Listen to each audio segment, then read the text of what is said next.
नमस्कार, मेरा नाम सौरभ शुक्ला और आप देख रहे हैं न्यूज़ 18। सबसे पहले बात करते हैं ईरान की।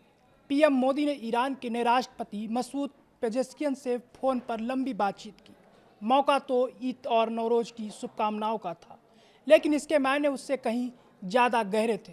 पीएम मोदी ने इस बातचीत में साफ कहा कि ये त्योहारों का सीज़न पश्चिम एशिया में शांति और खुशहाली लेकर आए, लेकिन साथ ही उन्होंने गंभीर चिंता भी जताई।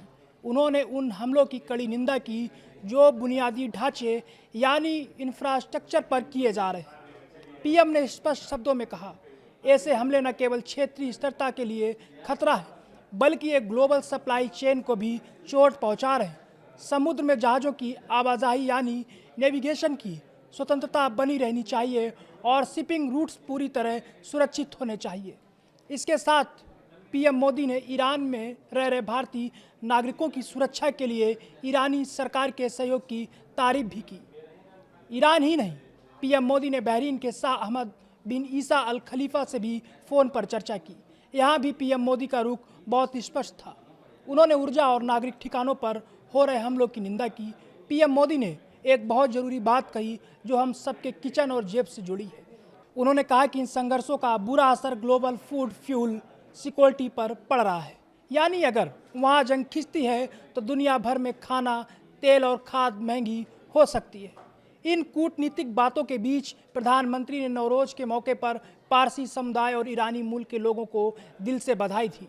नवरोज़ जिसका अर्थ होता है नया दिन, पीएम ने कामना की है नया साल सभी के लिए स्वास्थ्य और समृद्धि लेकर आए।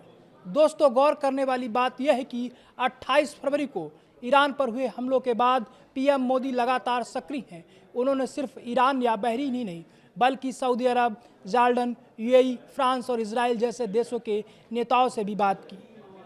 भारत आज एक ऐसी स्थिति में है जहां उसके संबंध इजराइल से भी अच्छे हैं और ईरान से भी। इसीलिए पूरी दुनिया भारत की ओर देख रही है कि वह इस तनाव को कम करने में अपनी भूमिका निभाए।